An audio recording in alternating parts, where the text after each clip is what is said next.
Greg's not supposed to ride his bike. Don't be stupid. You're gonna break your finger again. Watch this. Can we look at my bike?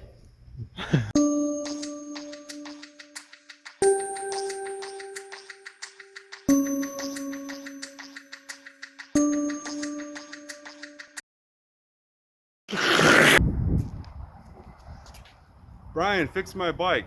I don't want to, but I will inspect it for you. Woo! You almost hit me in the head with handlebars. I crashed in where was it? You weren't in Moab. We I were at crashed Purgatory. in Purgatory and broke my finger.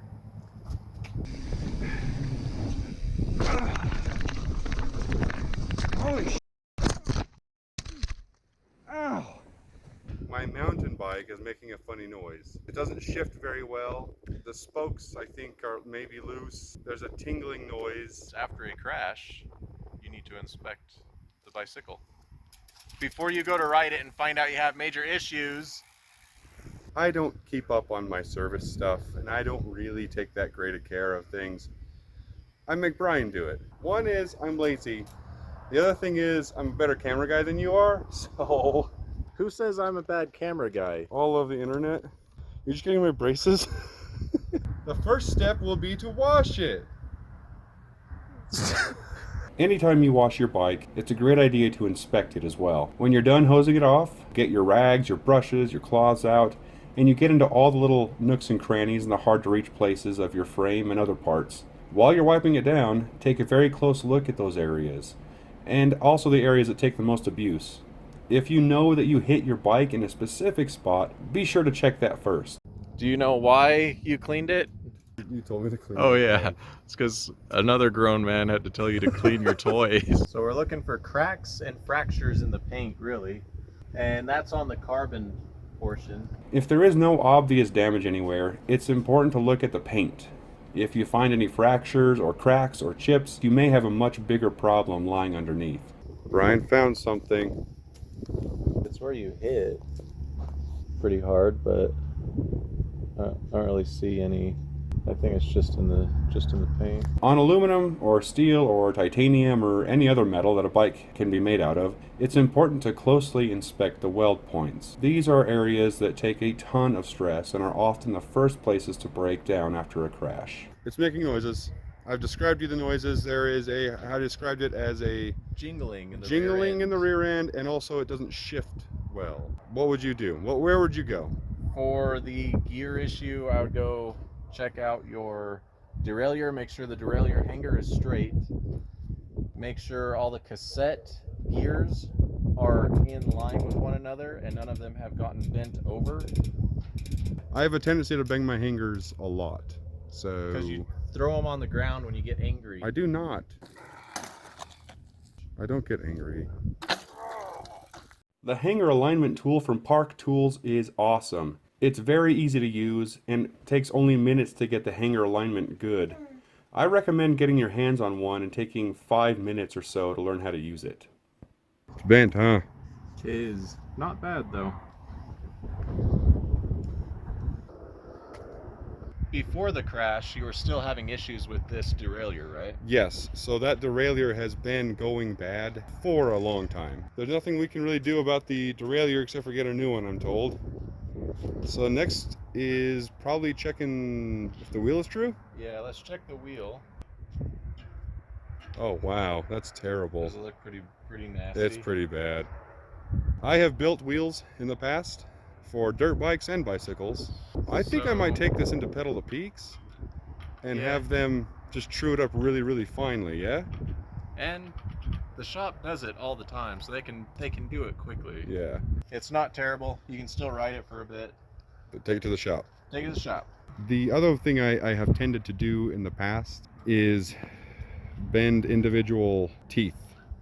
So You have done that a couple times. yeah. We'll get a starting point. I have a habit of crunching gears even when I don't crash. This wreaks havoc on the entire transmission, but the worst is bending teeth on the cassette. Find a starting point on the largest gear and work the cassette slowly around. Keep an eye over the teeth to ensure that they are straight.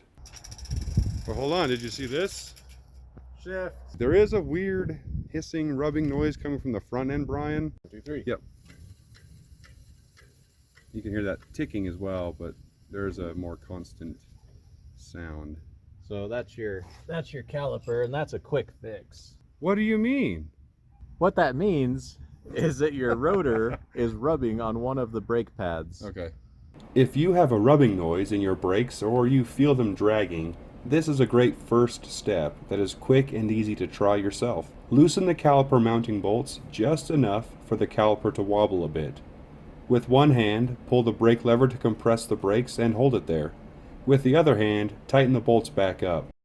This isn't a fix everything solution, but it is one that I find myself needing to do quite often. You want to check the play in any bearings, bushings, your hub, all the things that connect the rear end to the front end. There's a quick way to see if there are any problems. Grab your rear wheel, grab your seat stay, and rock it back and forth like this. You can probably see my wheel is moving in the camera.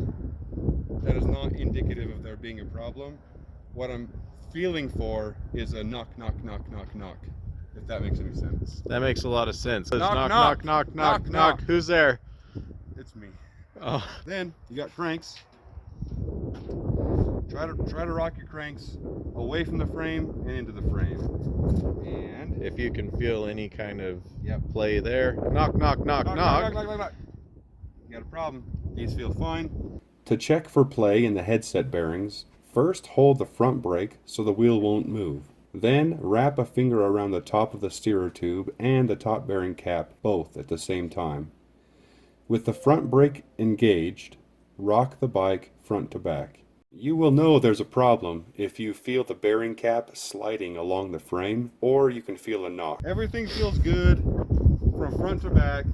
The noises are still going to be there because we didn't fix anything. So the next step for me will be to take it to the shop, get a new derailleur, Get them wheels fixed. the wheels fixed. Then, guess what, Brian? Then you wait Then I 7 can do months until you can ride your bike on an actual trail. Oh, hungry. Are you hungry? It's lunchtime. I just farted something fierce. Fantastic. Dude. Hey, this has been Shift again. That's how was our bike inspection Post-crash. So if you have anything to add, or if you have any ideas of what we might have missed or need to look for, Tell us. in Let the us comments. know. Yeah, heck Drop yeah. them comments. Hit that like button. That's the thumbs up if you didn't know. If you liked the video. If you didn't like the video, still hit it and then tell us why you didn't like it. And if you want to see more, go ahead and subscribe. Hit that bell if you want to have notifications on when our next video is. Which the next video I think should be practicing one-handers off of jumps. One hand. Brian, give us a do it. Suicide. Let's see how good he is. Dang. That's like, I've never seen a one-hander. Practiced with my left hand very much. I haven't seen a one-hander But I like think- that ever. Do I look better now? No. I'm going to be smoother. You're going to look nicer. I'm looking nicer than I was previously. I don't think so.